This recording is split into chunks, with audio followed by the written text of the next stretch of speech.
Vajamana Hure Vinandanandana Vaye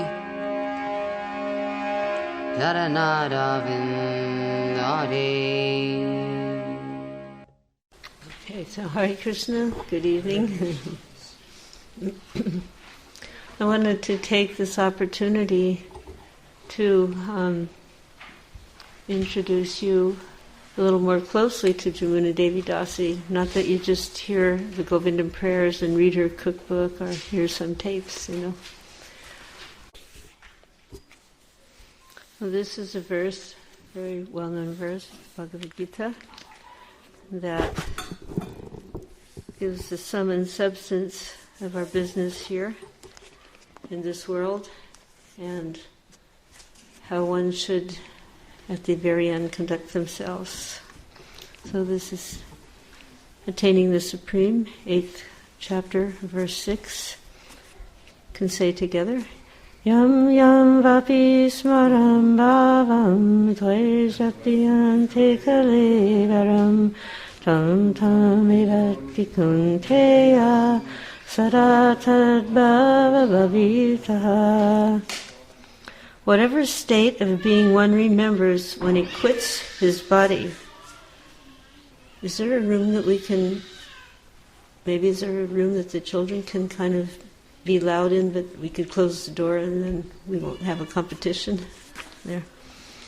Whatever state of being one remembers when he quits his body, O son of Kunti, that state he will attain without fail.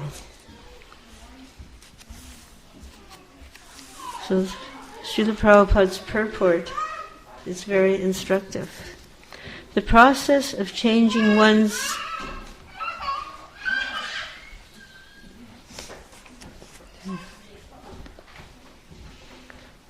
process of changing one's nature at the critical moment of death is herein explained. A person who at the end of his life quits his body thinking of Krishna attains the transcendental nature of the Supreme Lord. But that is not true of a person who thinks of something other than Krishna. This is a point we should note very carefully. How can one die in the proper state of mind?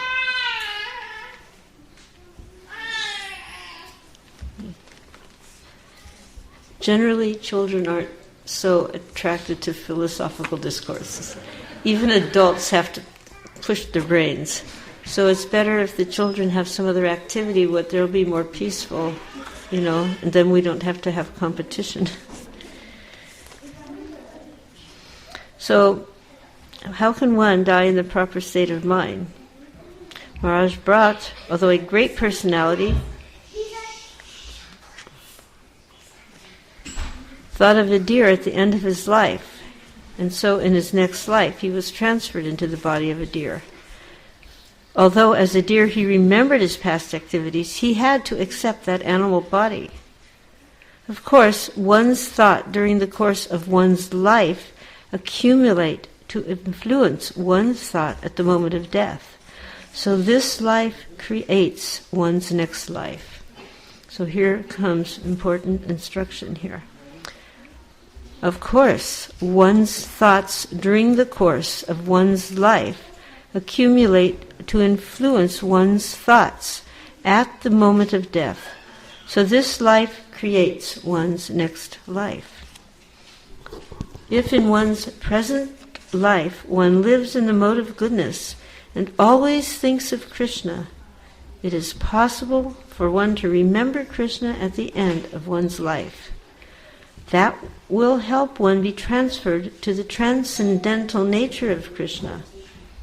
If one is transcendentally absorbed in Krishna's service, then next body will be transcendental, spiritual, not material.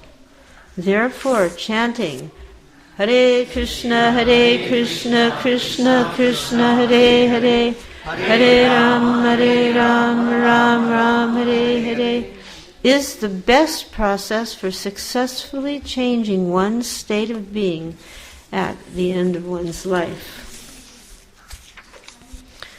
So, on early Tuesday morning, on December 22nd, which was Safala Ekadashi, I believe it was also the winter solstice, when the winter officially go into the winter season, and it's, I think, the shortest day, something like that, shortest daylight hours, depending on where you are in the world. But on that particularly auspicious time, a very great soul departed. It was also, in addition to Safala Ekadashi, it was the departure day of Devananda Pandit, and I think there was one other person, Jagadish Pandit, I believe. So, great souls, when they depart, just like the departure of Grandfather Bhishma, he was able to depart at a time of his choosing, time of his choice.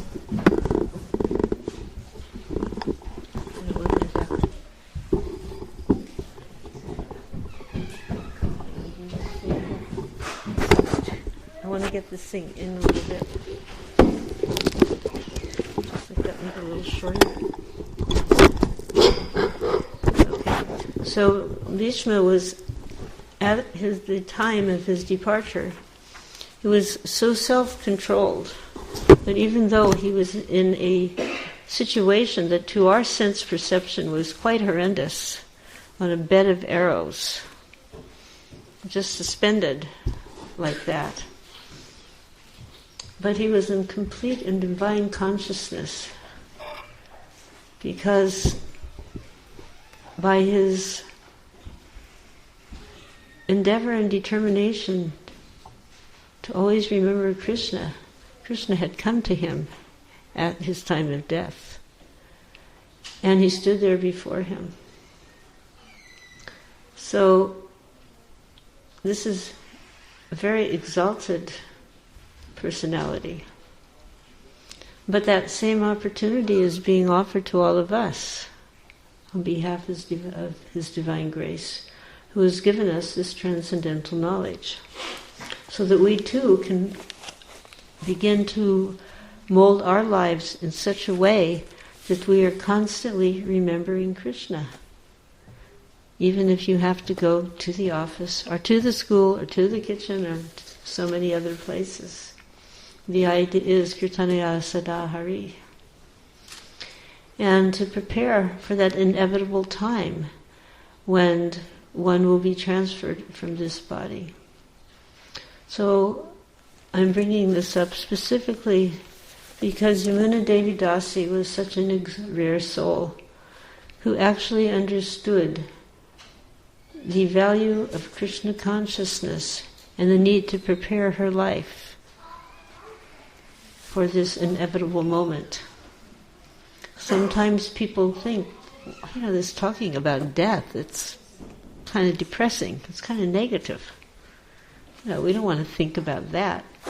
When Prahlad was telling his young friends, my dear friends, please chat. Oh, Prahlad, we're only 5 years old. We want to play. But as we get older, it's the same thing. We want to play in another way. I have to go to the office. I have to mow the lawn. I have to pay, so many things. This is called diversions. So,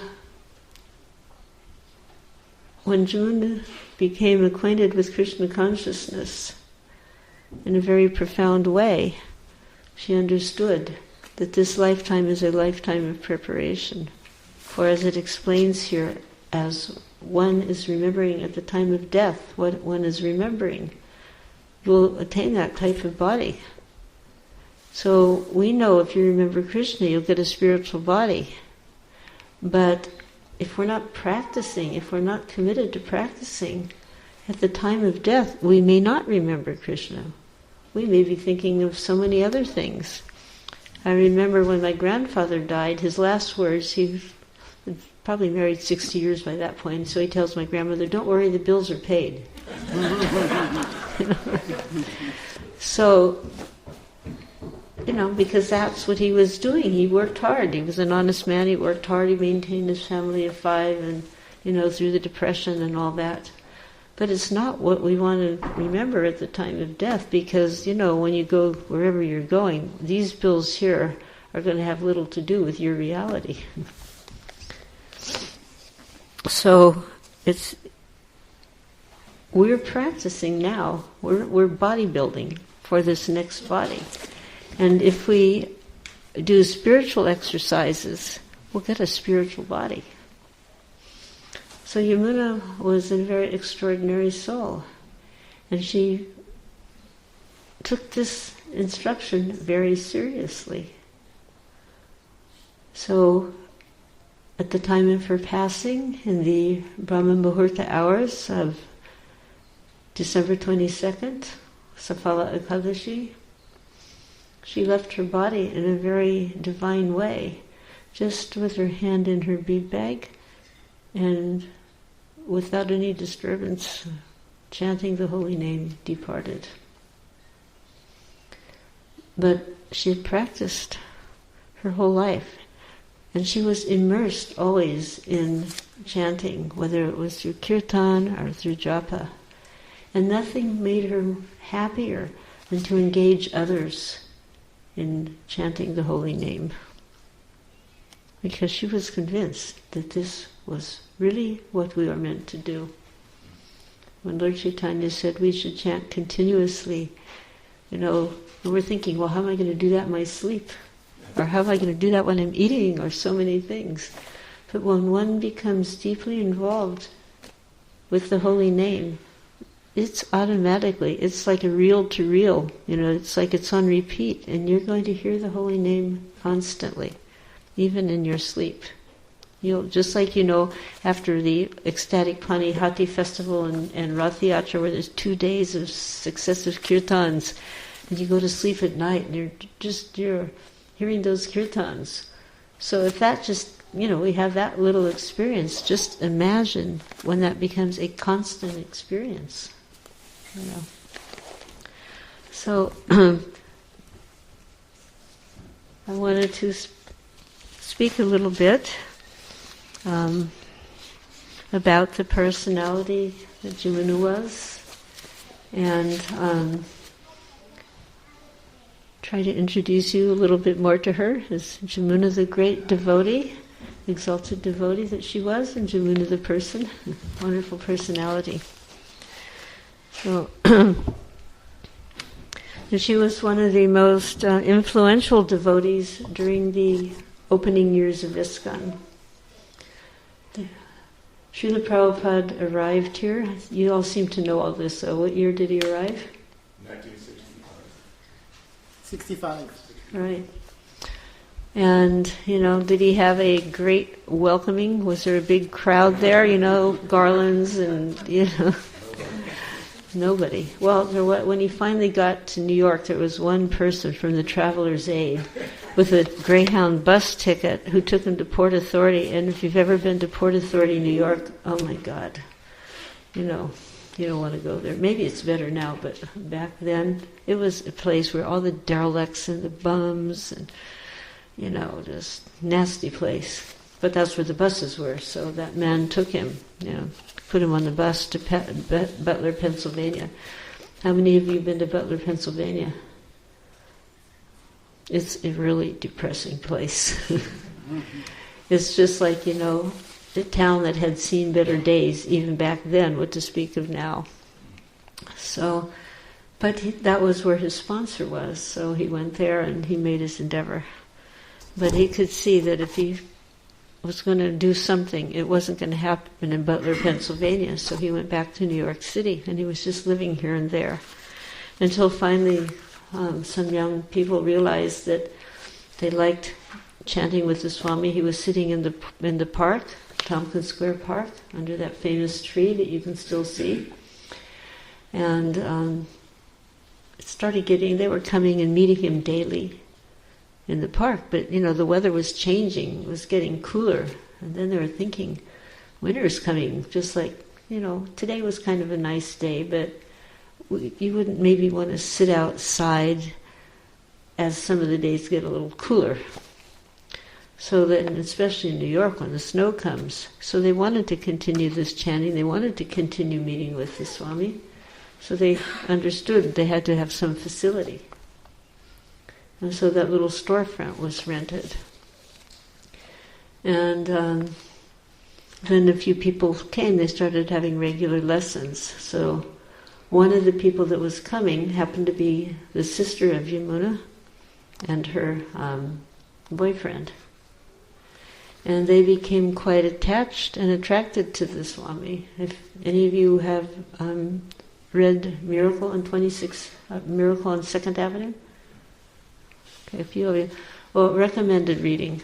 It's really, it's very interesting, it's very enlivening, it's historic, but it's from the perspective of Mukunda Goswami, who was married to Janaki, who is the sister of Yamuna.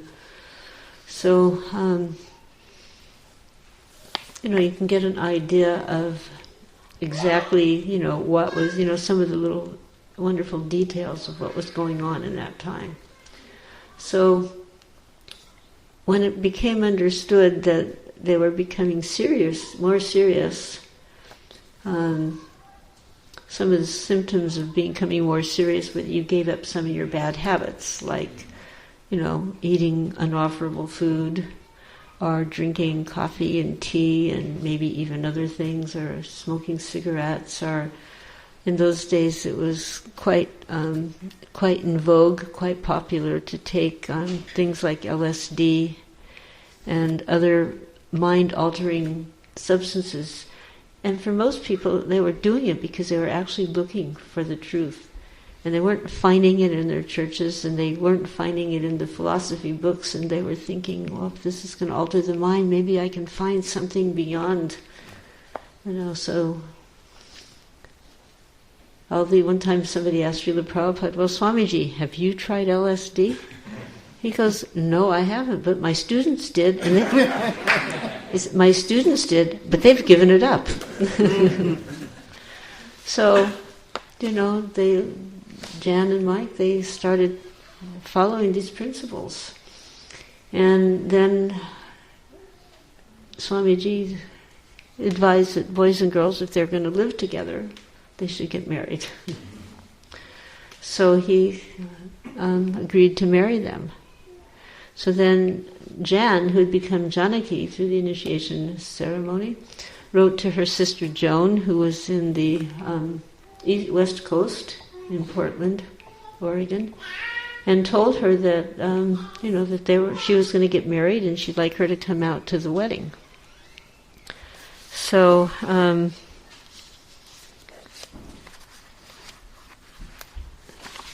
I have a little narration about this time here. This was in 1966. So this is taken from transcribed from a little interview with Yamuna. Little did I know what kind of wedding it would be. She didn't, she's in California. We didn't have all the fast connections of communications, and we didn't even have phones so much at those days. We'd actually write on a piece of paper, fold it up, put it in an envelope, stick a stamp on it, and Anyway, so her sister's getting married, she's invited to come, and she's agreed to come. But little did I know what kind of wedding it would be. All I knew was what they had met a Swami, and they had received the names, Mukunda and Janaki, from him. When I saw the Swami, he was sitting beside the window in his front room, bathed in sunlight, surrounded by pots of prasadam, which he was distributing to the devotees who were sitting around him. Mukunda introduced me, and Swamiji offered me some prasadam. Because I was a follower of macrobiotics, which is a very strict diet, it's a minimalist diet, like no sugar, no fruits, no eggplant, can't survive it too, no potatoes, so, and mostly brown rice, so we were all kind of like gung-ho on this diet. So now he's offering all this, no dairy. So she goes, I was following. So this prasadam was very unpalatable to me. Yet this radiant and beautiful person was so eager for me to take it. I did take it. But in my mind, I decided that this would be the last time I'd have lunch with these people. Then Swamiji put his hand into a big pot with crystallized sugar syrup sticking to the side. He pulled up a huge, round, dripping gulab jamun. Take. He made me take it. When I finished the gulab jamun, I was fully convinced this would definitely be the last time I would ever come here. So that was 1966 in September. So then she was there for 10 days, and following the trip, that visit, then Mukunda, Janaki, and Joan came together back to the West Coast, and they passed through Oregon on their way to San Francisco. The idea was Janaki and Mukunda, they wanted to go to India. So Srila Prabhupada Swamiji suggested, well, maybe before you do that, you could do something to try to introduce other people to this. I hear that in San Francisco, many young people. So he thought, you can read about that in the book, how he kind of thought, yeah, okay, I'll try this, So they were on their way to San Francisco prior to what they thought would be going to India. So they stopped in this little town in it's not in Portland even, it's like in a wilderness area. And in that little town at the base, it's a base town, there's a big huge mountain that was 10,500 feet, very big mountain. And on the top of that mountain, myself and my boyfriend were living. We were employed by the federal government. And there was a big tower on the top, and he would go up every day up to that tower and look out for fires. So they came, and of course very happy to see our good friends. Please come in. Would you like some LSD? No? Because, you want to share the Vedic tradition, you want to share the best thing you have with your friends. So, would you like some LSD? No, thank you. They didn't want any. Actually, what happened is they got there, we had gone away for the day. Actually, we'd gone away for 2 days. And we'd had a legal day off, 2 days off. We came back, and there was this car there from New York, a little car. So we went into our cabin, and we had lived in a one-room cabin. There was no electricity, no running water. Like, there was a little stream outside, so for taking a shower, you just take a pot of water, and we had a wood stove. And anything else, you just went out into the forest. I mean, we were miles. You can't imagine. There was no living entity except animals, like mountain lions and deer and different kinds of birds and things. Otherwise, people didn't very much come up there. So, you didn't really have to worry. You just go out very naturally into the woods and take your bath and do anything. So, there was a car, like, what is this car from New York doing here? And when we went and looked in our little cabin, there was our friends. And so, we were really happy to see them. And Janaki was already, she got the fire going, and she was had made this dough, some kind of dough, and she was making some little balls and rolling them out and then throwing them on our stove, and they were puffing up. And when you haven't seen something like a chapati before, I mean, it's actually pretty mystical, like how a dough ball that's flattened out can puff up, it's like, so I'm just kind of watching this thing almost like a trance. And so then we found out, by the way, they had new names, that Jan was now Janaki, Mike was now Mukunda, and they didn't want any drugs. Okay, what's next? Well, they didn't have any meat anymore either, and this whole meal that she was making, there wasn't going to be any dead animals in it, So this was, quite interesting for us, because my boyfriend Sam, at that time point we weren't married, had gone to school with Mike and Joan, now Mukunda.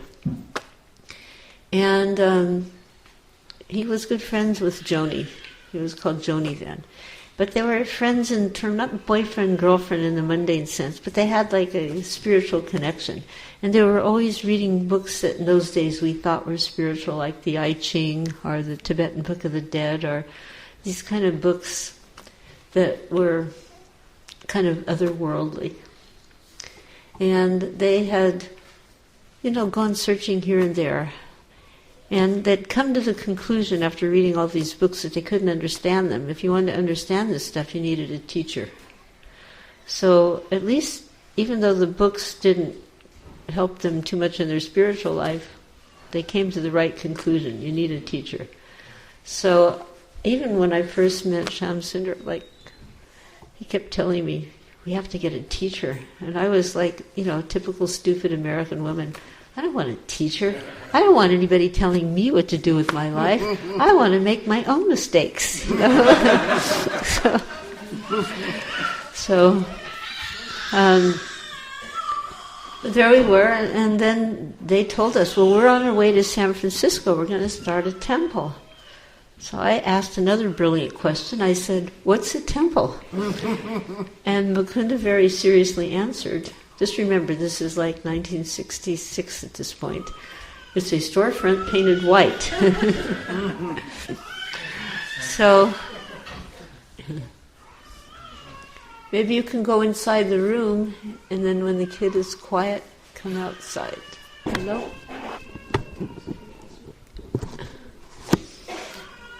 Can you take the crying baby inside the room? Yes. There. Children always have different types of ecstasies that we don't understand. So what happened is we were up on that mountain. We had to stay there. They said, "Do you want to come with us?" We said, "Well, we'd love to come, but we have to stay until it snows, because that was our contract. We're up there they figured when it would start to snow, the fire danger would be finished." So we all go to sleep that night, and the next morning I have to respond to the call of nature, so I open the door to go outside, and there was snow on the ground. So not only that, there was mountain lion footprints on the ground too, right in front of our doorway. So I was, wake up, it's snow, we can go. So to communicate with the people down below, the forest ranger station, we had this thing you'd crank up, some kind of a CB radio thing, and hello, this is the forest rangers. And the kind of voices would sound kind of funny, like you're talking with helium or something, but we told them, look, we're going to leave. And they go, no, you can't leave, you have to wait till it snows. We said, well, it snowed. The thing was, we were up so high, it snowed just at the top of the mountain, and they were down below, it hadn't hit down there yet. I said, well, look, our contract says first snow, it snowed, we're leaving. So they agreed, okay, so we packed up everything. Took a couple days, because we had quite a menagerie. We had a couple of horses that I'd borrowed, 2 chickens that I borrowed, 2 dogs, and 2 cats we didn't borrow. So the horses went back, the chickens went back, dogs and cats, they all came to San Francisco.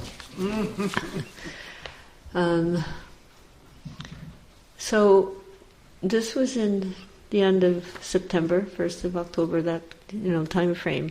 So we immediately became very intent to find a place to live and to get onto the business of finding a storefront so we could get this Swami to come, because now we were definitely interested to meet this person. One of the other things they had showed us that evening in the cabin was the first original sets of Srimad Bhagavatam that Srila Prabhupada had brought. And the cover is much the same. You see Lord Vishnu lying on this Ananta Sesh, and then you see all the little, planetaries, the different planets with the different forms of Vishnu. And then you see this lotus flower coming out of the navel with 4-headed Lord Brahma. So, never having seen anything like this before, I asked, what is this? And Mukunda said very seriously, "This is God." So then I was actually like immediately accepting this idea, because up until that point I had no idea who God was, if He was. I accepted there was a higher power, something bigger than me. That much I was clued in on. And I also accepted I wasn't this body. But beyond that, what was I and what was this bigger power? I had no idea. Now the hippies like to think, I'm God and you're God. Do you feel like God? If somebody said you're God, would you say that? Would you feel like, well, that's how I felt. I'm not God. If I'm God, I mean, the world's not doing too good, but it's going to even be worse if I'm God. And what to speak of most of the other people I knew. So I really didn't buy into that, I'm God, you're God, we're all God. And then there were the voidists where we could just all merge and become nothing, So those were the prevalent philosophies going around. And to be told, here is God, and have a picture of God, and have a person that looked like a person almost, but not quite, because, the forearms, the blue skin, and lying on a snake, floating in the who knows what, it was so much beyond the temporary reality that I was acquainted with that I could accept that here is something beyond my sense perception, and if there is God, then this is definitely God, because He's definitely, not like us. And then when I looked into this beautiful books, I kept seeing this one terminology, Supreme Personality of Godhead. And that made quite an impression, because it was just something we hadn't heard like that. We'd say, okay, God, higher power, the great unknown, but Supreme Personality of Godhead. So that made an impression on me. And at that point, I felt, yes, I wanted to meet this teacher. So, in kind of rapid succession, we were all initiated. Myself and Shamsundar and two others were initiated in the first batch in San Francisco in January of '67. And then Yamuna had met a young man named Roger, and they had gone off for a few weeks. And during that time, Yamuna became very convinced that this is what she wanted to give her life to. So they came back, and then they were initiated, and they were given the name Yamuna and Guru Das. So then Srila Prabhupada also married them, initiated them and married them at the same time. And we still weren't totally clued in on a lot of the customs and cultures and practices, so we had learned about making ghee out of butter. But for her wedding, she couldn't afford butter, so she bought margarine. So when they put that on the fire, it was like kind of sputtering and sputtering, so causing Prabhupada to comment. He goes, well, he said, this marriage will be like the fire, off to a slow start. But he counseled them that they should keep Krishna in the center and assist each other in their spiritual lives. So then Yamuna was remembering, when he went on his daily morning walk, anyone could go with him. So I was walking one morning, and I asked him, Swamiji, do you think sometime you would allow us to go to Vrindavan with you? And he turned around and he said, yes, I will take you to Vrindavan one day, and I will show you Vrindavan on foot. I thought that was the most wonderful thing I'd ever heard in my life, and I was just waiting for that day to come. So by the time Srila Prabhupada, Swamiji, as we were still calling him, left San Francisco in April, Yamuna had been introduced to traditional Vaishnava cooking, chanting, prasadam distribution, deity worship, because by then Lord Jagananth had arrived and been carved, and this was in April. Then a couple months, April up until July. So in July we had first rathayatra. But in all of these activities, Yamuna was an exceptionally sincere student, and she took up every one of these activities with a very exemplary devotional attitude, with great care, with great attention, and great love. So in May of that same year, 67, Gurudas and Yamuna received their first letter from Swamiji from New York, and he writes, "I have a very good appreciation for both of you, Gurudas and Yamuna. You are two good souls. Now you have combined. Live peacefully, chant Hare Krishna, and be happy in your life."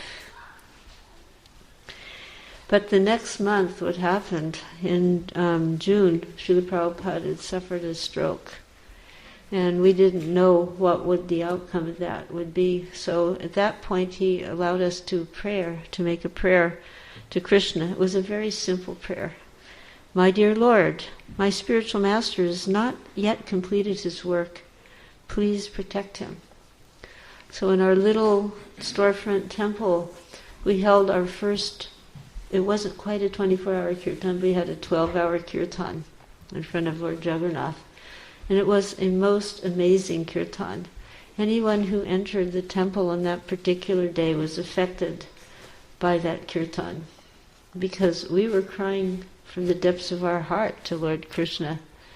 And he was in front of us in his Lord Jagannath feature. And at that point we hadn't sewed for him, so he was just standing, as you will sometimes, like if you buy a deity of Lord Jagannath, he's nicely painted and that's it. So that's how he was. But during that particular kirtan, that first long kirtan, it was really seen by practically everybody, even non-devotees, that Lord Jagannath had come alive. And in particular, I remember Janaki was crying, and I looked at her. I thought, why are you crying? Like maybe she got some news and I haven't heard the news, And I looked at her and she goes, "He's there, he's really there." And he was pointing to Lord Jagannath, and other people were just looking. And somehow or other we felt he was really hearing our prayers and he was reciprocating. And indeed it must be so, because Srila Prabhupada, we got the news then shortly thereafter that he had recovered sufficiently.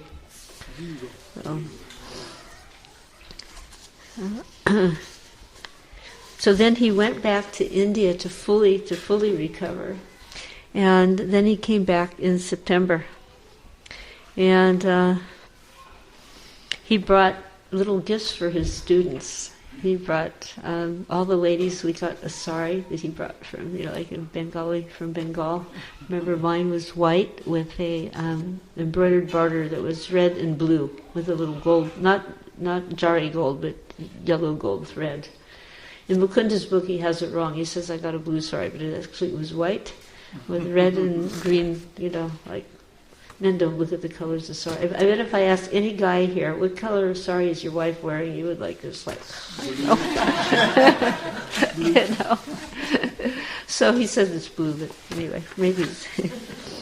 Anyways, he gave some cloth also to Yamuna, and he said he gave 2 saris. He goes, "This is to make a dress for Lord Jagannath."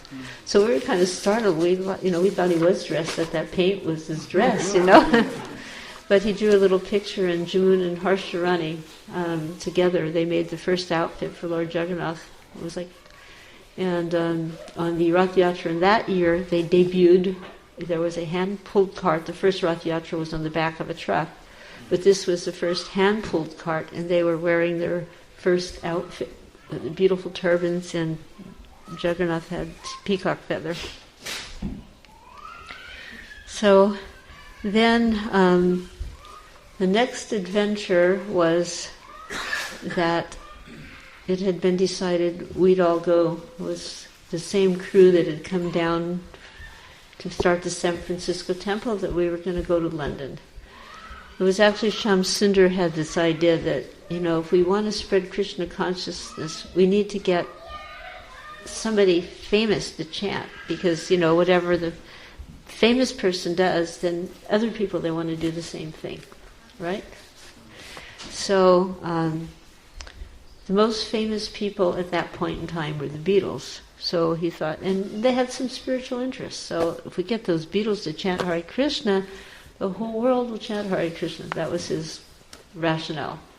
Remember, Srila Prabhupada called Mukunda and he goes, so what do you think, Mukunda? Because Shamsundar, he tended to have very, big ideas. So Prabhupada asked Shamsundar, what do you think, Mukunda, what do you think about Shamsundar's idea to meet these beetles? Like, Prabhupada didn't even know it. To meet these beetles, Shamsundar said, Mukunda said, well, it just might work. So then immediate Prabhupada was like right behind it, So then Gurudas and Yamuna, they also wanted to join. And so in the end, there was the 7 of us, 6 adults and a little baby that was 6 weeks old.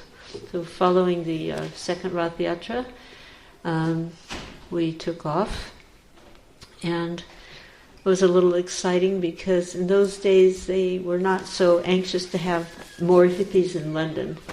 So they were, if you were going to come in, you had to show that you were wealthy enough to be a guest in their country. And we had no money.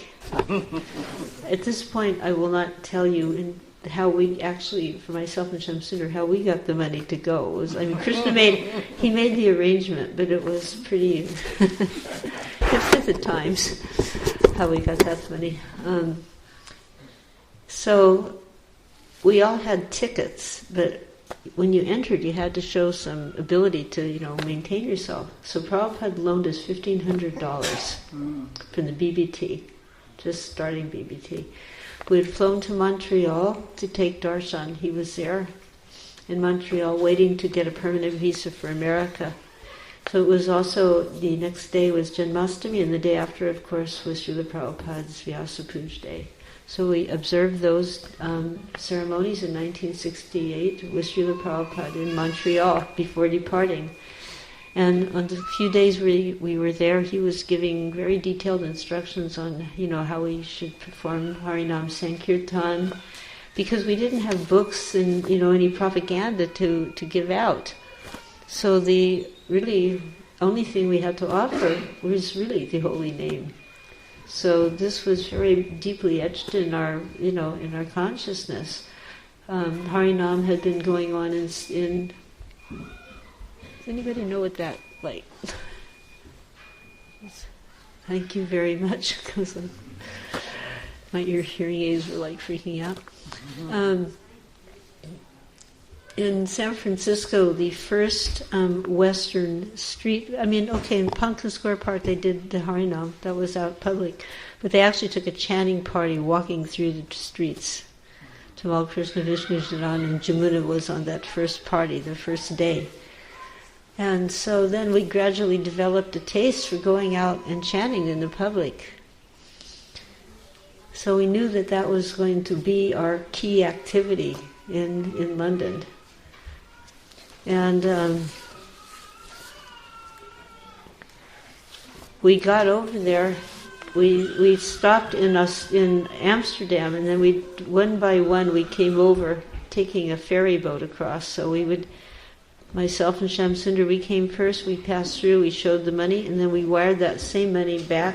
The next couple came through, showed the same money, wired it back like that. Then we all got in. Then we sent it back to Srila Prabhupada, and it got lost somewhere.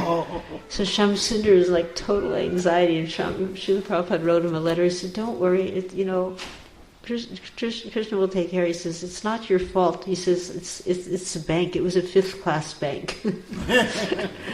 They had made some mistake. Eventually, it was recovered. Anyways, we were there with little money. We had to most of the time live in different parts of town. Sometimes it just we'd go out just like we're here tonight, meeting in somebody's house, 7 nights a week. We'd go somewhere, to somebody's house, to a Hindu center, to a some kind of a hippie place, to the arts lab, there was a theater going, the play, the drama, it was called Hair. And in that movie, it wasn't a movie, it became a movie, but at that point it was on stage. They chanted Hare Krishna as part of the act. So we'd go stand outside that theater. So when the people came out of their theater, we'd be there, the real Hare Krishnas, chanting Hare Krishna. I mean, we did anything, anywhere. We would just like go. Our little group of 6, and then some people started coming, but we were still living all over the place. So Yamuna mentions, I had to move to a Jamaican ghetto, the top floor of one of the buildings. It was really awful. Day after day after day, I would sit and listen to a tape of Swamiji singing. It was a beautiful tape he had just made in Los Angeles, and I'd pray to him, please come, please come. So Swamiji wrote to Yamuna, your appreciation, because she wrote and let him know how much she appreciated this beautiful tape. Your appreciation is so nice. Of course, Srimad Bhagavad Gita and teachings of Lord Chaitanya is so nice, of Srimad Bhagavad Gita and teachings of Lord Chaitanya. So in the meantime, these books had come out, but we could barely get one copy for all of us, what to speak of distribution. So, but he's appreciating her appreciation. So please continue to study and learn and preach in this way to everyone you meet.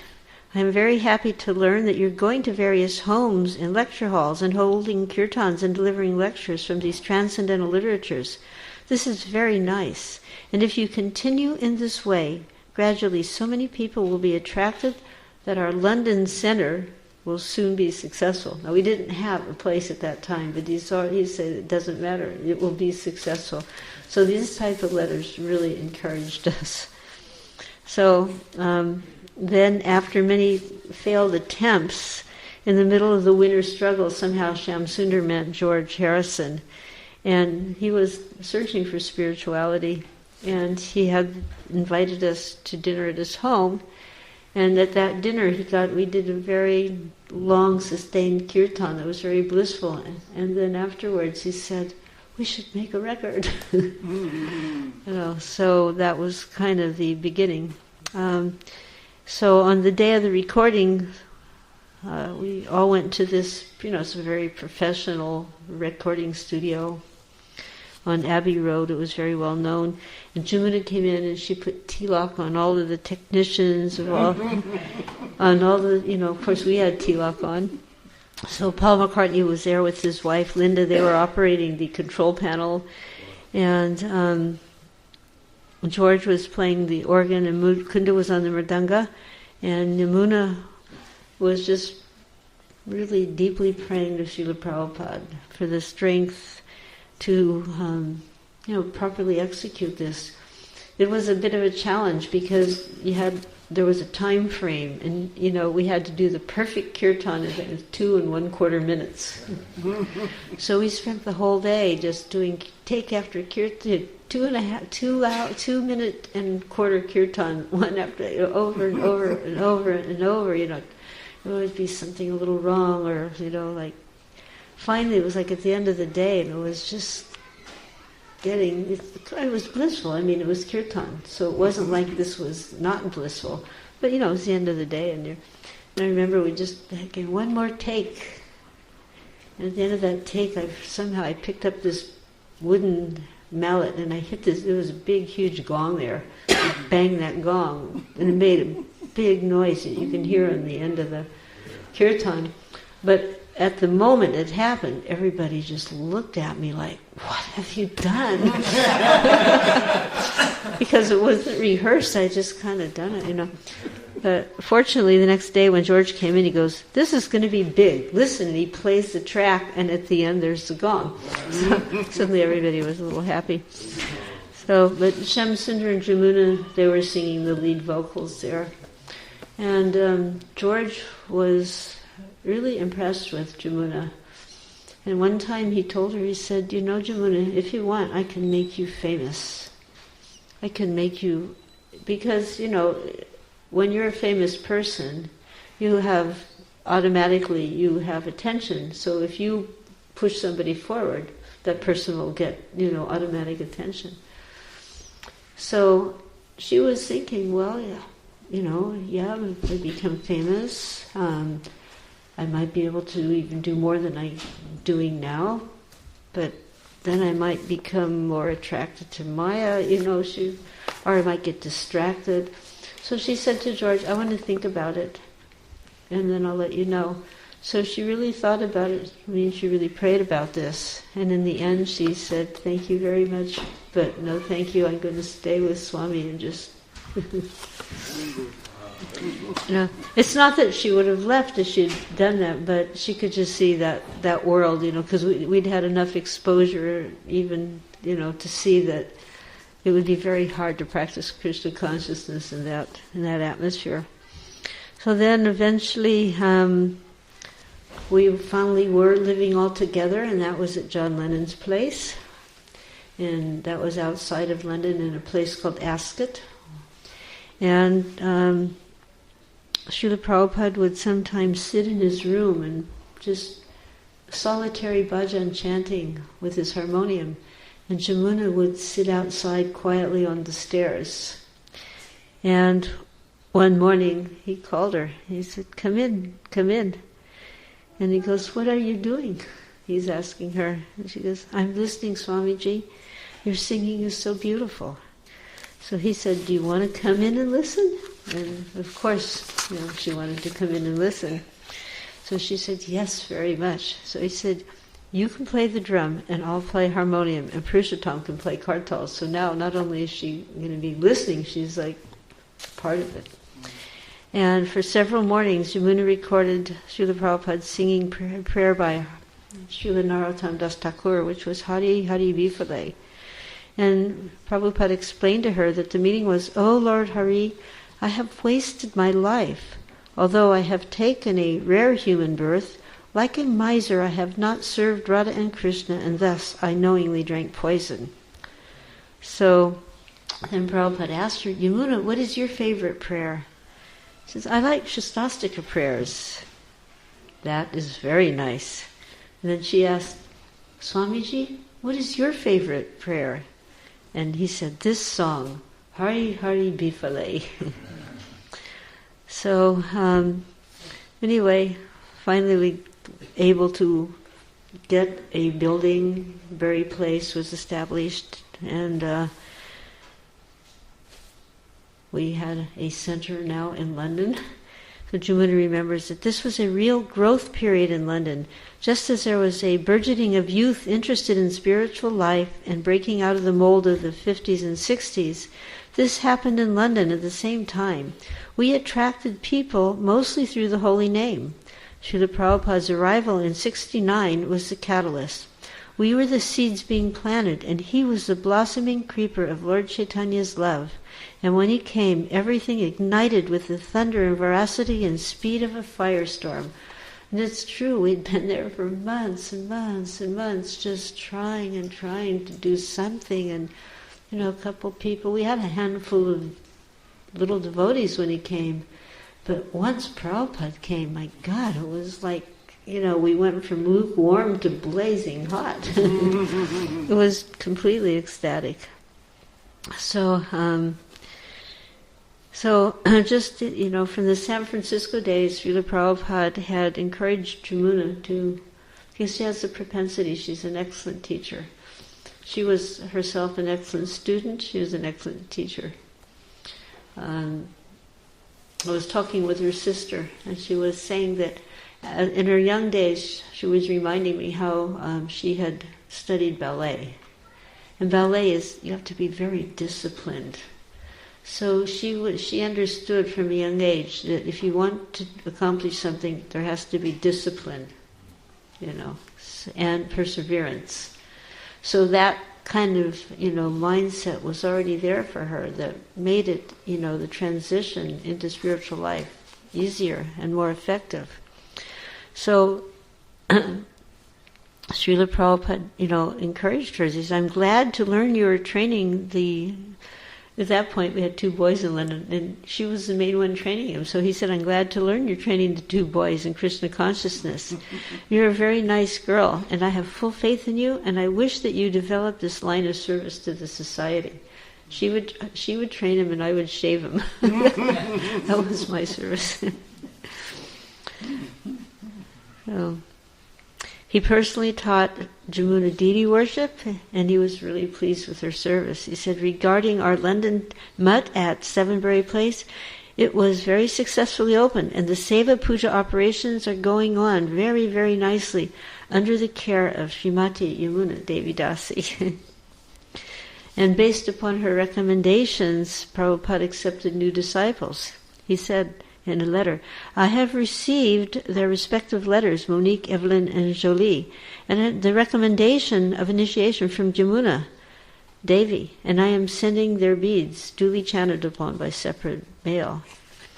And then in another letter, he acknowledged Yamuna's preaching. He said, I am glad to learn that you have defeated the 4 whips of the Ramakrishna mission by giving quotations from the Bhagavad Gita. And he wrote, if you carry on your service to Radha and Krishna according to the prescribed rules, your love of Krishna will increase more and more.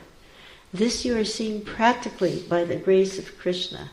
So we can see, as expressed in Bhagavad Gita, it's an ongoing process. We don't just at the last minute suddenly think we're going to remember Krishna, but we have to begin this process immediately when you come into contact. I had written to Prabhupada one letter during this time, because I was there with a little baby. It was a little difficult. And I was thinking, wow, so I wrote to I said, Swamiji, when you were a Grihastha, did you find it difficult to practice Krishna consciousness? I was still not so developed in my understanding of maybe what is a proper question.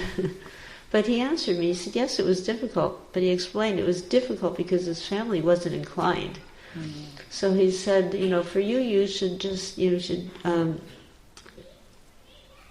very diligently and sincerely chant 16 rounds above. And he said other regulations, meaning, like little things, not the 4 rules and regulations, but other little regulations may or may not be, perfectly executed. But this 16 rounds. So that was a personal instruction that he gave to me in my inquiry as a Grihastha, how to execute Krishna consciousness, and he emphasized the chanting of the 16 rounds. And that was during a time when I had a small child. We were living from one place to the next, literally. This was before the temple was established. So I could understand from that instruction the importance of the 16 rounds as a preparation and, the beginning and the end. That, we chant in the beginning, and that will ensure that we can chant at the end. So then we all went, as he mentioned, to India. We got a letter in 1970, a little aerogram came, and there was a list of names of devotees he was inviting to come to India and begin the World Sankirtan Party. So myself, my husband was there, and Yamuna and Mukunda's name, not Mukunda, Mukunda and Guru Das's names were there. And at the end of the letter he put, and baby Saraswati. So then we flew in a very ancient plane that wasn't even a jet. And we flew to Bombay at that time, and entered. And the first day we were given our first instruction by Srila Prabhupada, who joined us later on in the day. He sent us out on the street, and we performed Harinam Sankirtan through the streets of Bombay. And the people were just astounded, because at that point, tourism hadn't developed.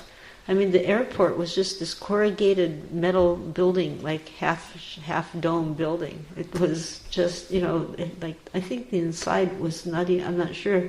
The runway was cement, but inside that building, I'm not even sure it was, cement, or it might have been dirt floor. But, so Westerners were not so noticeable. So we were chanting out on the street. People would come up and they'd go like this and look at their finger.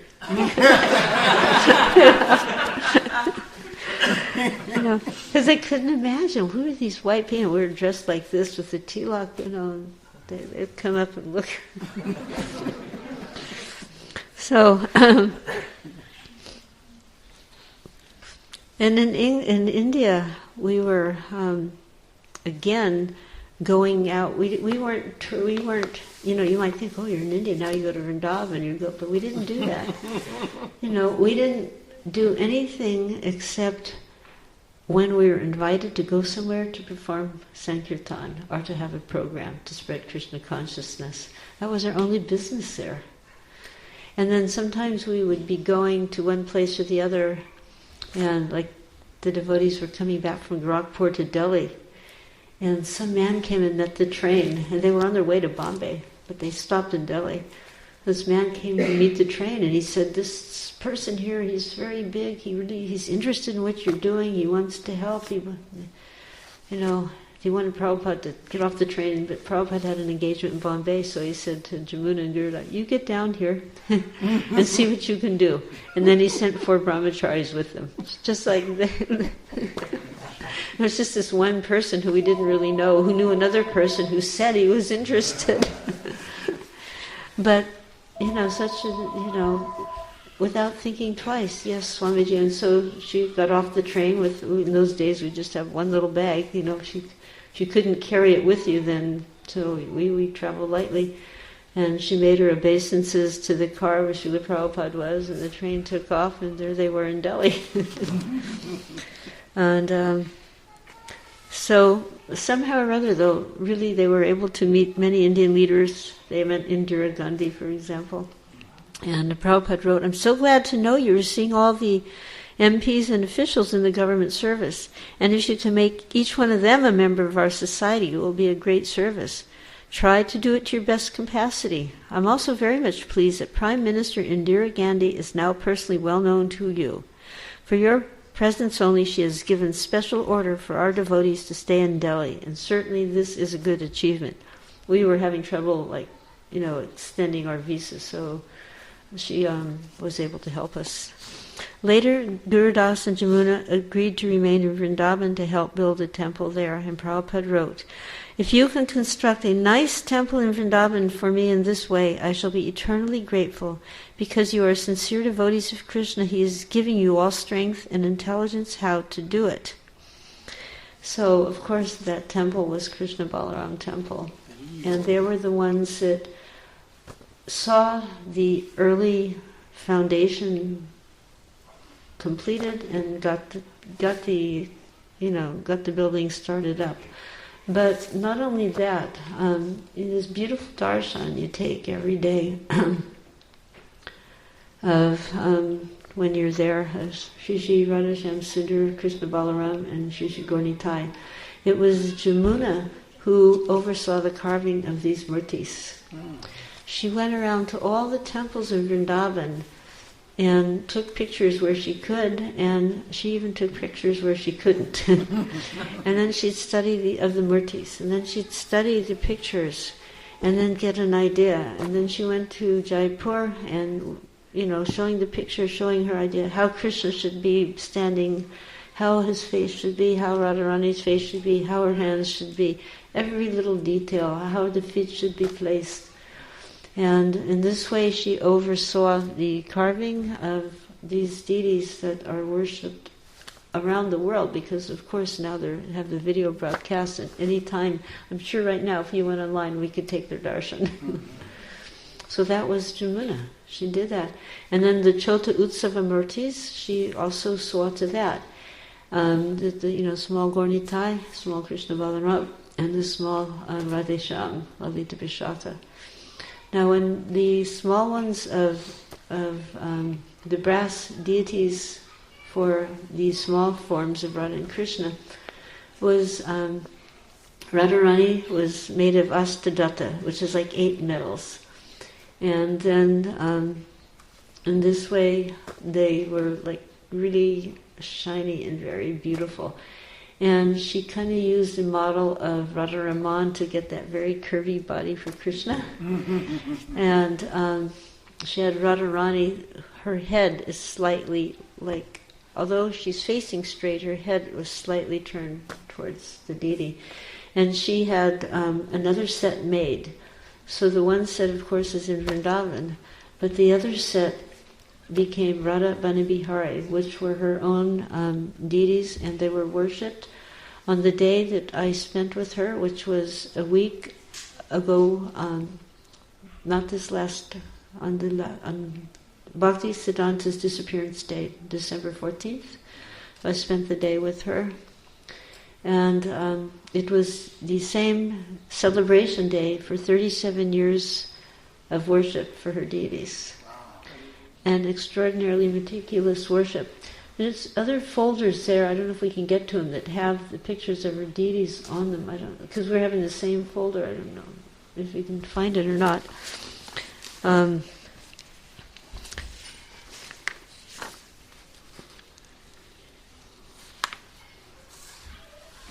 One, in a letter that Prabhupada wrote to them at this point, a very instructive letter, to Guru Das and Yamuna, I am confident I have entrusted this project, which is one of the most important of our ISKCON, to the right persons, namely yourself, your good wife Yamuna Devi, and Kiradakshai Vishnu Prabhu. So far as your question regarding women, I have always accepted the service of women without any discrimination. And this was really the fact. Srila Prabhupada did not put a barrier between service of the men and the women. And he taught all of us to address each other, men and women, as Prabhu. Nowadays in ISKCON, Prabhu is like a synonym for men. But that is like unfortunate. Prabhupada taught us all. And he called us Joan Prabhu, Yamuna Prabhu. You can see it in letters that are transcribed. And because he taught us, if you call each other Prabhu, because Prabhu means master, not that you become master, but you become servant. So in this way he wanted us to develop the proper service attitude and the proper mood of respect towards one another. So somehow down the line the Hinduization of ISKCON happened and Prabhu has morphed into becoming man. But if you want to study Srila Prabhupada's teachings, you will see, even in Bhagavatam and purport in the 6th canto, he's not saying the men should call each other Prabhu, he's saying all of you call each other Prabhu. Because this will help you develop the correct consciousness. Not that you become servant, but that you become, not that you become master, but that you become servant. So, then in 1975, Guru Das took sannyas, and at his ceremony, Srila Prabhupada said, now he is Guru Das Swami. I got him married. His wife is also a great devotee, Yamuna. So now Yamuna has taken a very nice path. She has also become sannyasin. Although there is no sannyasini for women, she has voluntarily taken these vows. She is doing very nice. Therefore, I advise the husband, you also take sannyas. So, he named her deities, Sri Sri Radha Banabihari, and he instructed Yamuna and her friend Dina Tarani, you can attract the fair sex community. If you can organize all these girls, they will get a transcendental engagement and may not be allured to the frustration of life. Your engagement should be chanting and worship of the deity. It is better you don't make a large program. Remain a humble program. So this was January of 76, and Yamuna reported to him, we have taken your instruction very seriously, living a pure, simple life in the full fire of Krishna consciousness. We think this is most beneficial and are factually tasting the results of this simple life. So, this is the point, is if you actually start to deeply practice Krishna consciousness, results come.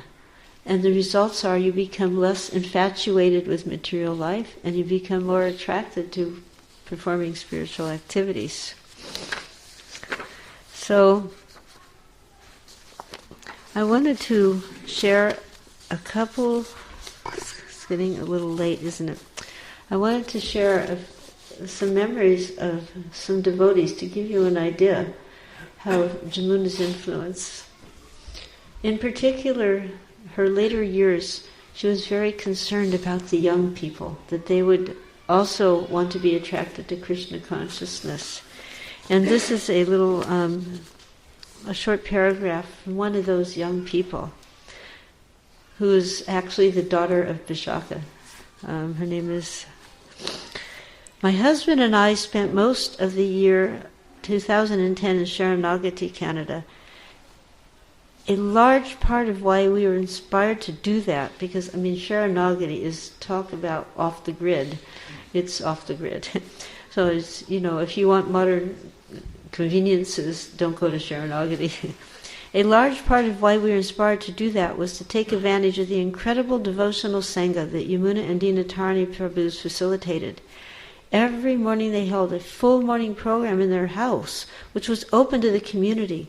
They simply loved to share Krishna consciousness with everyone, especially the young devotees.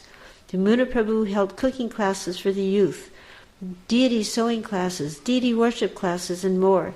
She showered her love and affection on us and shared her deep love for devotional service. Every summer, she and Dinatarani Prabhu held an evening of Bhakti Vinod Thakur bhajans at their house. They actually did it for a month, every night for a month. Those bhajans were from another realm. The profoundly devotional and meditative mood of those melodious bhajans were incredible, indescribable. The Sharanagati youth especially were addicted to these bhajans. Everything Yamuna did was first class. She was an ocean of devotion, an ocean of inspiration for people that knew her and whoever simply heard of her.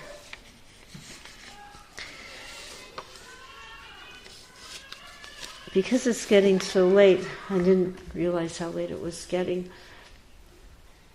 The tributes rightly discuss one after the other her deep attention to detail and her overwhelming love for kirtan and for chanting, and her overwhelming ability to infuse that same interest and desire for chanting to others.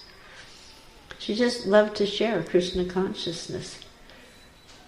And she gave it in such a way that people would gladly accept it. She never you should do this or that. She could do that if she got to know you. But her general mood was just come and take it. Just like Lord Chaitanya, come and take it. So this wonderful personality who has departed,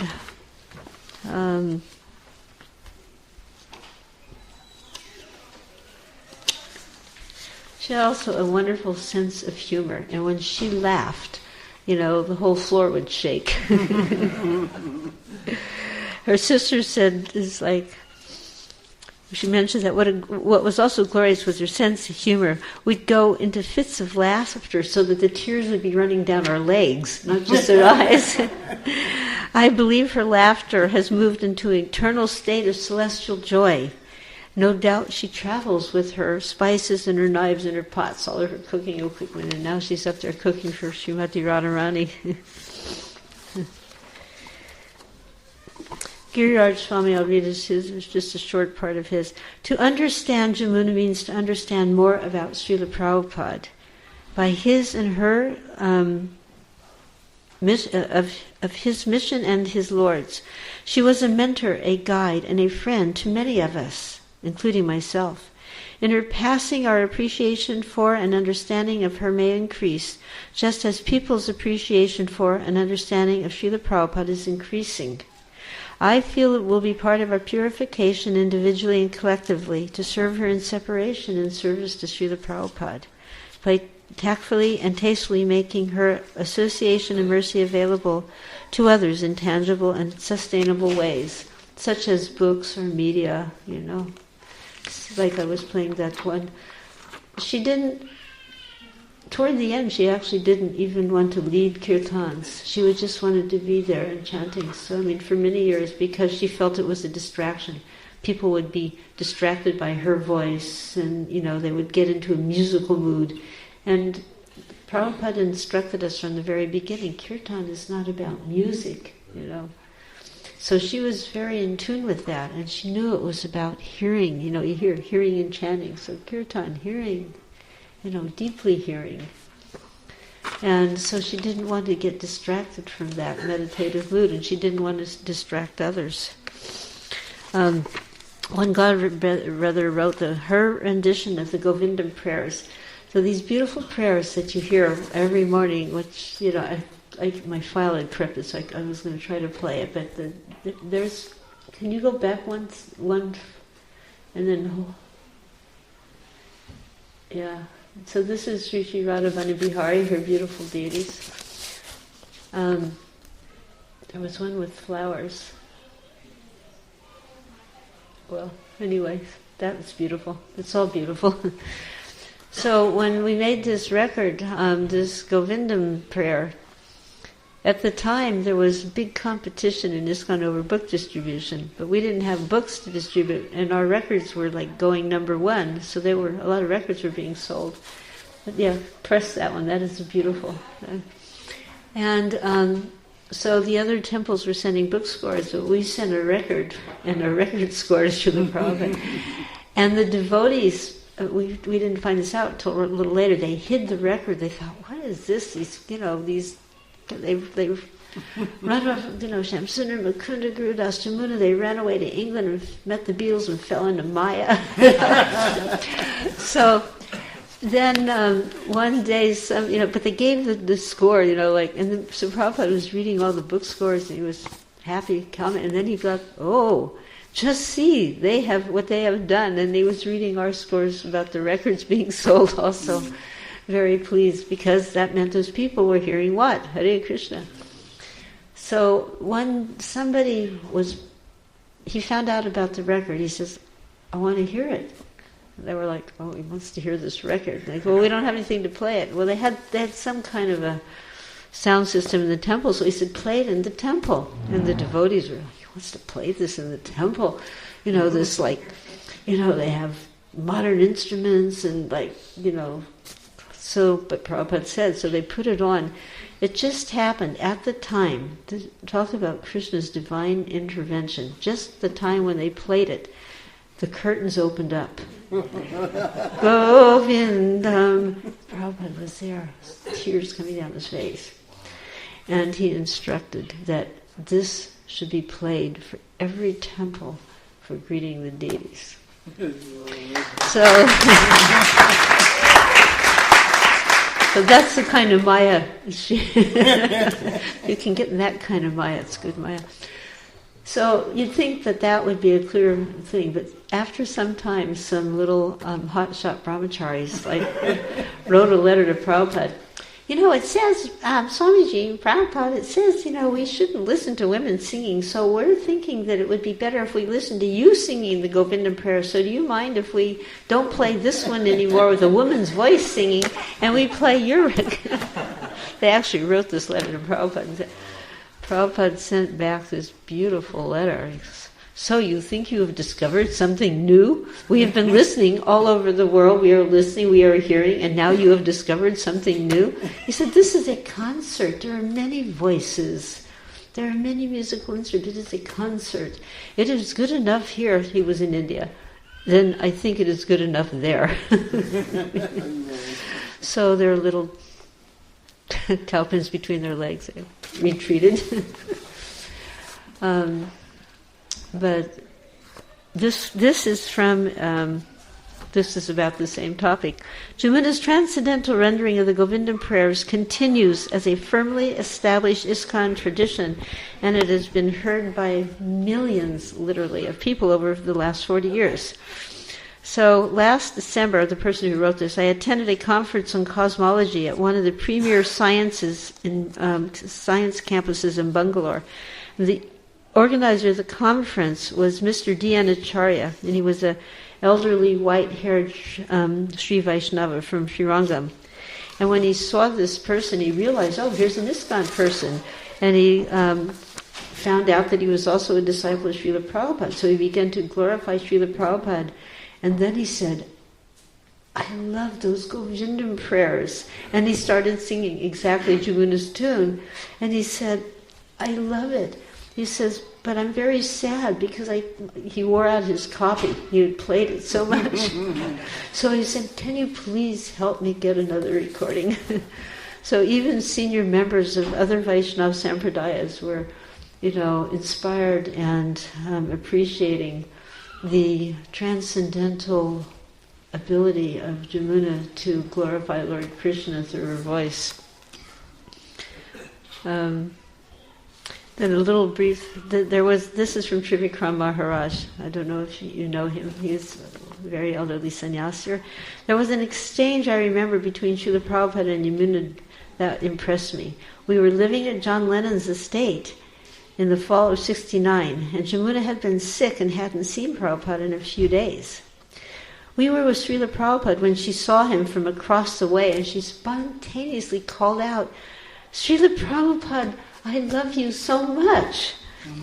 We were a little shocked by this, because, it's like he's across, it wasn't just in the city, it was like outside, and she just called out very loudly. So, and he turned around and he said, "I know."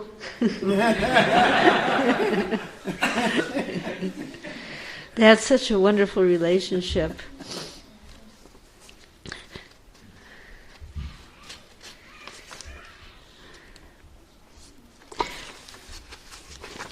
Are you all familiar with the cookbook, Lord Krishna's Cuisine?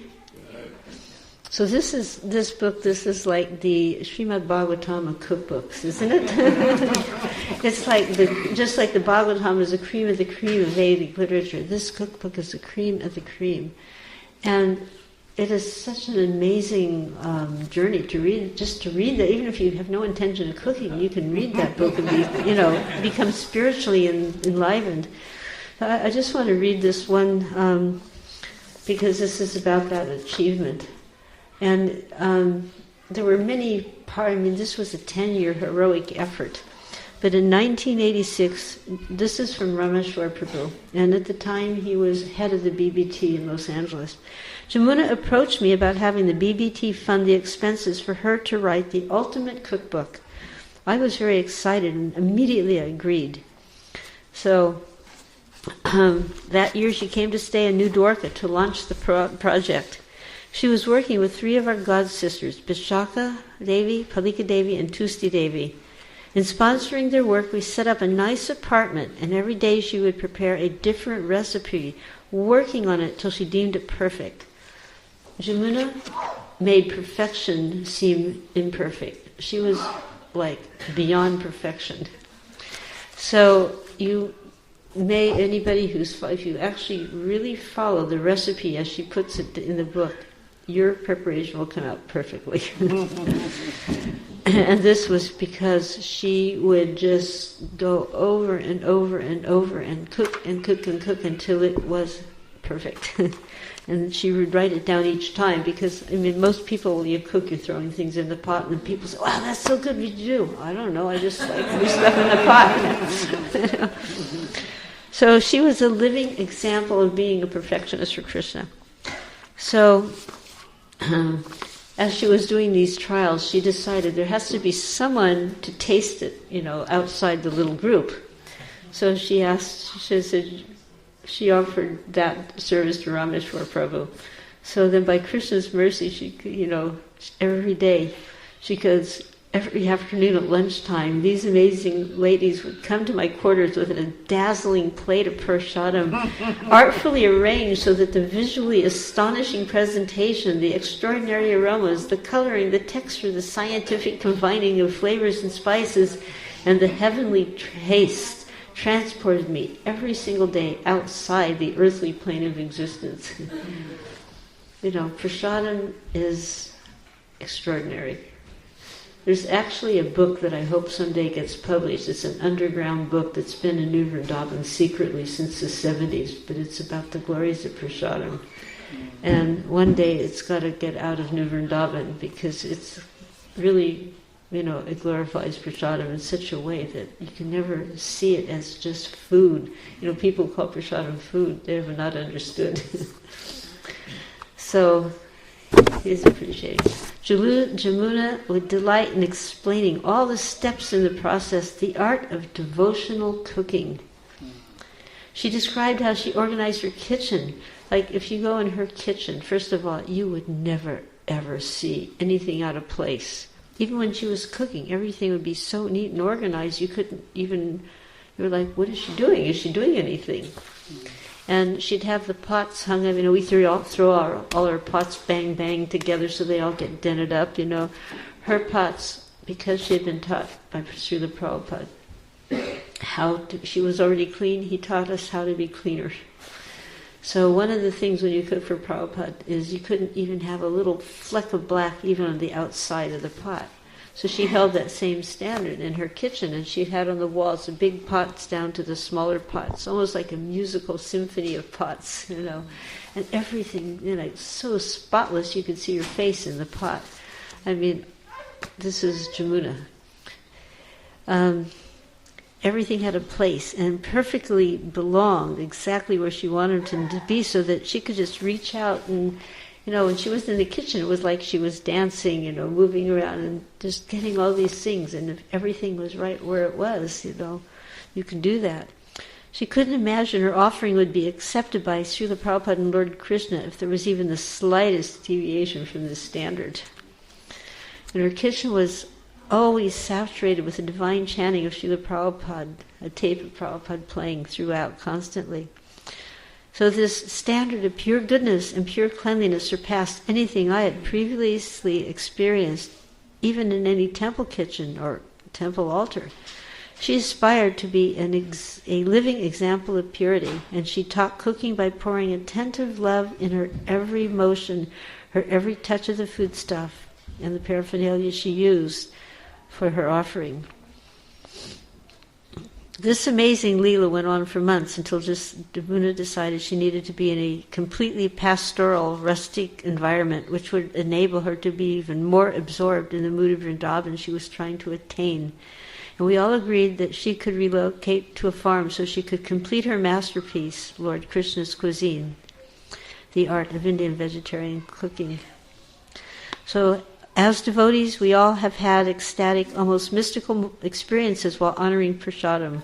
Words fail me as I try to describe this experience. For myself, all I can say is that the memory of the taste of the prasadam that Yamuna Devi lovingly prepared and offered during those months in '86 remains with me every day as my life, as fresh as if it were just this very afternoon. Now this kind of sums up, there was a very nice memorial celebration in Alachua the other day, and so many people were remembering and glorifying her cooking, but the theme was always there, her meticulous, the incredible aromas, the way she would personally serve each person after the cooking, and how the kitchen was always clean, even in the midst of cooking. Oh.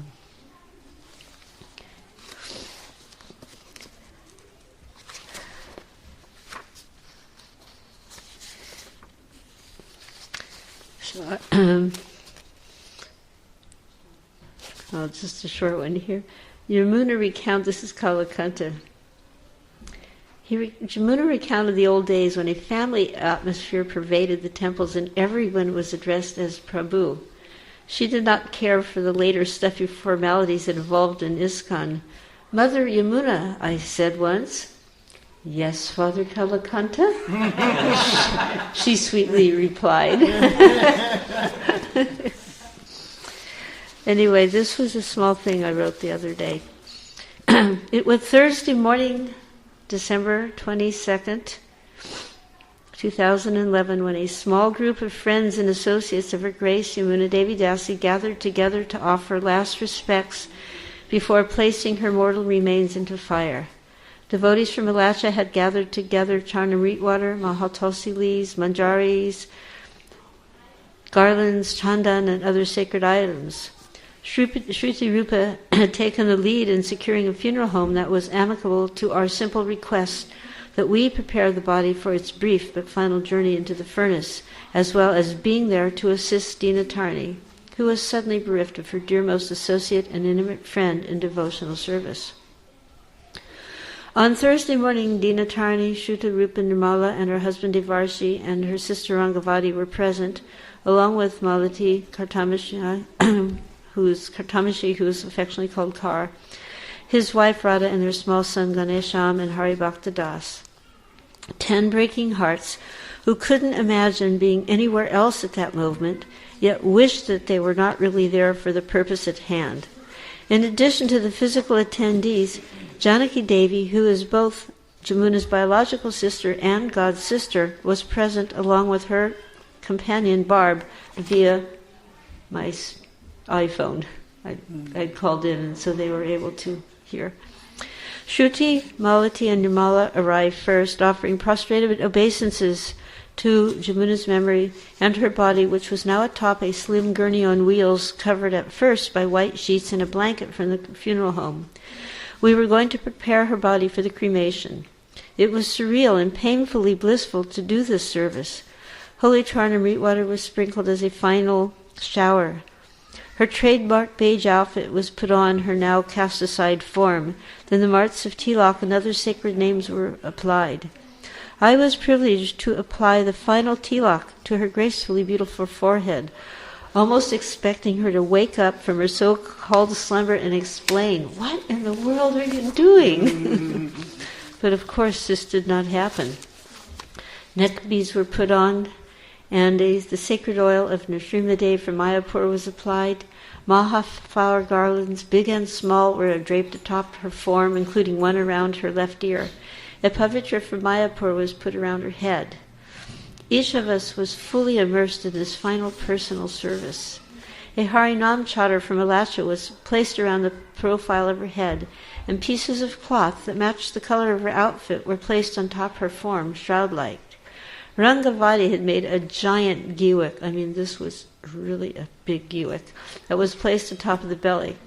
And the others were then called for a simple duparti and circumambulation, accompanied by kirtan.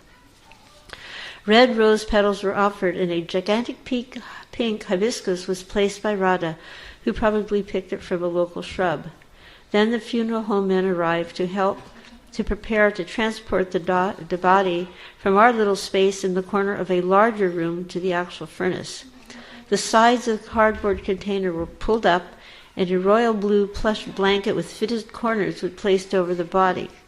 So I couldn't understand why they were putting this, blanket over. At first I was wondering why they were doing that. But then suddenly, they opened this door, because we were going to go from there to the furnace. But we opened the door, and suddenly we were right outside in broad daylight, and it was like we were walking across this courtyard. But then there was cars going by, people walking by, so that I could understand the blanket. But then we went into this, it was a 3-sided place, and then from that a carport, but then off of that was the actual room where this big furnace pit was. So, as this gigantic giwik was set alight by Rangavati, we all offered our last. We had roses. We offered roses, and we were pushing her blissful body into the furnace pit to just catch, a last glimpse before the doors closed. And Nirmala was chanting Bhagavad Gita. I was chanting Sri Sapanishad. And then Shruti Rupa stepped forward, and there's these buttons. So she pressed the on button, and then there was this huge noise like a bulldozer. When the fire began to heat up, the furnace starts to heat up. And it takes about 1,200 to 1,800 degrees of fire to, create the body. And usually they told us it takes 4 hours, but she had a bigger body, so it would take a longer time to do that. And we were just standing there chanting, kind of a sad kirtan. But after some time, with Kar leading, and he was leading the old tunes, Srila Prabhupada tunes that Yamuna and all of us loved, and Hari Bhakti was playing gently on the mridanga. Then after some time, our feet started moving, and our hands were kind of clapping and raising up, and then crying, Gauranga, Gora, Gauranga, Gora, Hari Bol, Hari Bol, and then just with some feeling, and then our hands were just joining hands, and we were dancing And somehow we were feeling that Yamuna, she had gone where she wanted to go.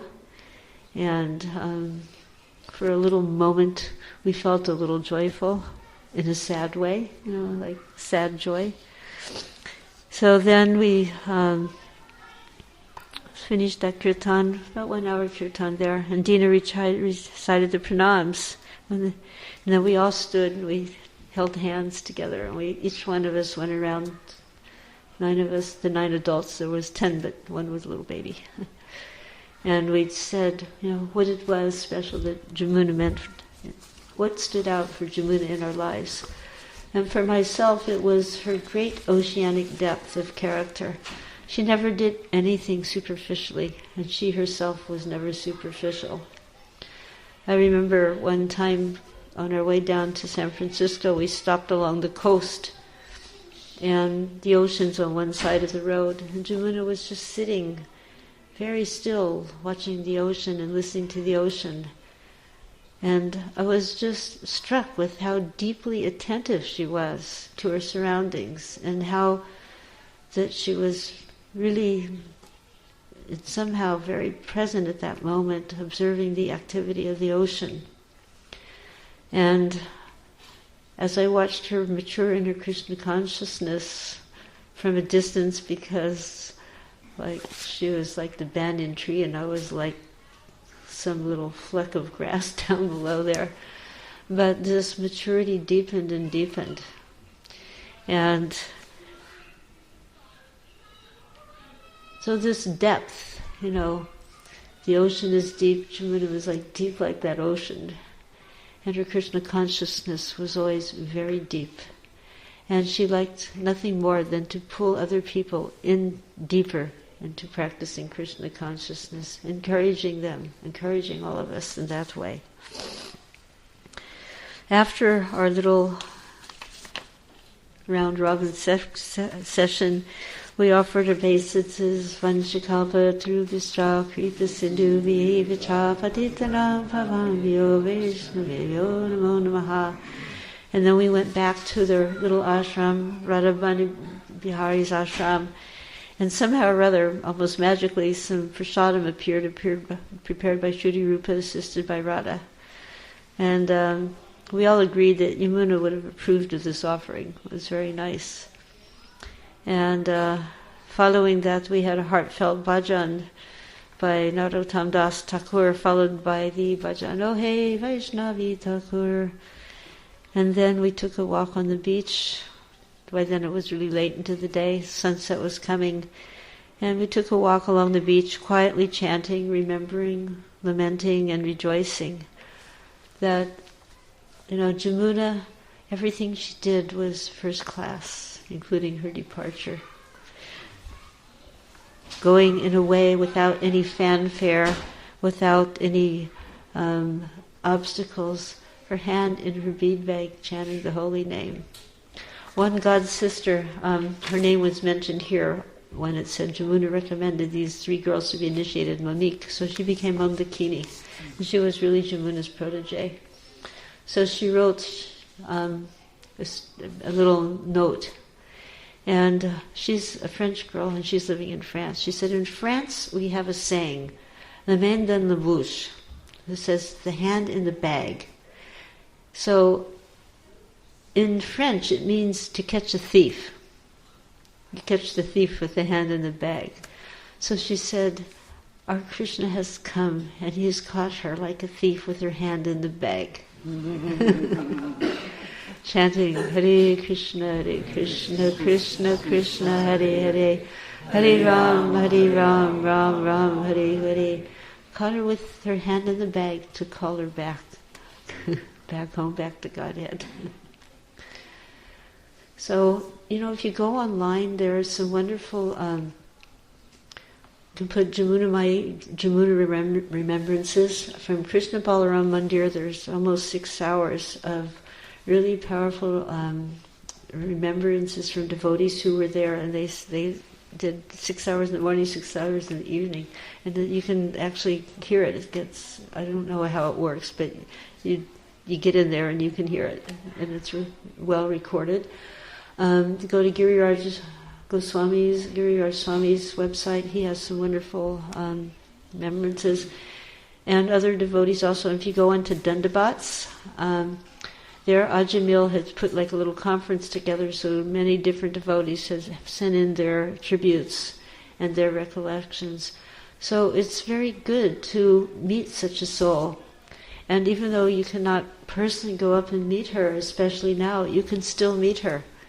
You understand the difference, Vani and Vapu. So her Vapu form is there. There's many wonderful pastimes, many amazing pastimes that show her contribution to this society, to Srila Prabhupada, and the depth of her relationship with Srila Prabhupada, and how she was never deterred from this path of bhakti.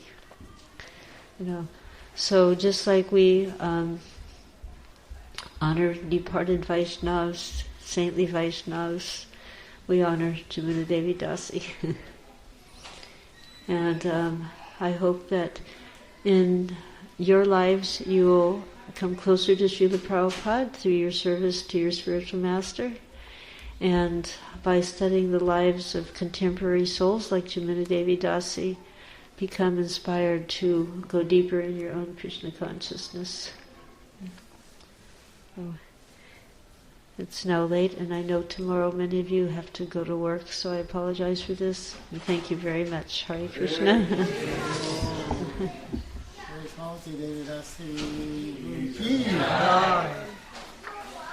And if there's any quick questions that you want to ask, I can.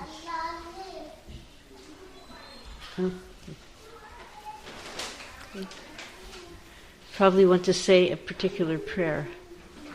Sorry, Abhijija. Yeah. I was in Paris. He had gone, he asked where I was when Srila Prabhupada departed. Srila Prabhupada had come to London, and then his health failed dramatically and he went back to India. But we were under the conviction that he was going to get better and come back, and the next place he would come would be Paris. He'd promised to come to Paris and Gita Nagari. So we were there. I had spent the entire day running around the entire of Paris trying to find a chair that could sit in the bathtub, that he could sit in that chair and take his bath, because we understood that his, even if he got better, his health would be difficult. And we didn't know about orthopedic appliances, that you could go to a store and buy this kind. So I was going to normal furniture stores, and at the end of the day I couldn't find a chair that you could put in the bathtub and pour water over it that had sides on it. And I walked into the door of the temple, and Rue Le-Sur was at that time in Rue Le-Sur, and the phone rang. And without even knowing it, I've had a instant premonition what that phone call was, and I turned to my associate. I said, "You answer the phone," because I couldn't bear to take that news. But she took the phone call and confirmed that Srila Prabhupada had departed. So immediately, whoever was there, we went into the temple room in front of Radha Paraseshwara, and we were attempting to hold a kirtan, but it was such a, we were so bewildered and so devastated that the best way I can describe that kirtan, it was like a pitiful kirtan. We were just trying to chant, but we were just, completely smashed. And because we honestly, even though we heard it day after day, birth, death, disease, old age, we just somehow didn't think it was really going to happen to Prabhupada. And of course, on the spiritual platform, there is no death. We understand that. But still, the association of such a personality can't be taken lightly. And you want to take that association not by just sitting there, like Prabhupada would tell the disciples sometimes, you go, you're sitting like a mosquito on the lap of the king. What is a mosquito? He's so close to the king, right on his lap, but he simply bites. go do something. He wanted us to do something, go out and preach. So, at the same time, when there's the opportunity for association, we shouldn't be shy to get it. And beyond, what does that mean, to get association? Just to sit and to look at the person or hear them? No, we should serve the person. And through service we will really begin to understand what is Krishna consciousness.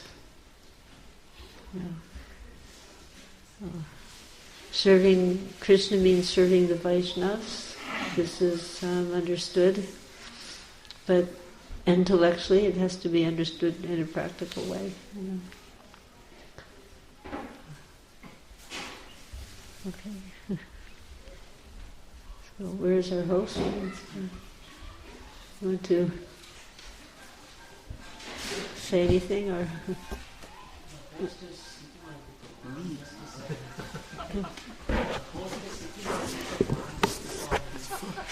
deferring to me.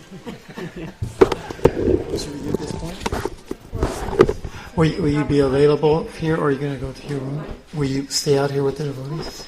Well, if you like, they'll have prasadam. Malati will be here. You can sit informally and ask some questions and take advantage of this association. Again, thank you so much. We hope to get you back here again sometime and enlighten us into how to please Srila Prabhupada and how to serve. And thank you for without your service, we wouldn't be here now. So we're totally in your debt. And thank you so much. That's who's me. I don't think so. He would just make it. We were faulty puppets. One time, one devotee said, "Oh, Prabhupada, I'm simply your puppet." He made a grand. "I'm simply your puppet." Prabhupada said, "Yes. I want you to dance this way, and you are dancing that way."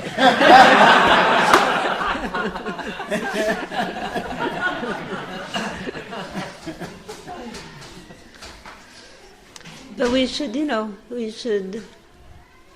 we should try in these lessons take the intent and learn the lesson so that we're not faulty puppets.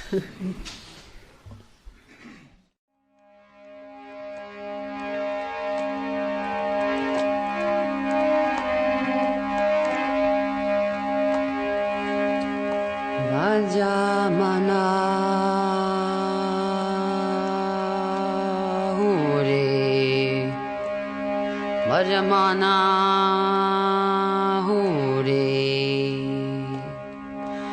Vinandanandana Vaye Charanara Vindare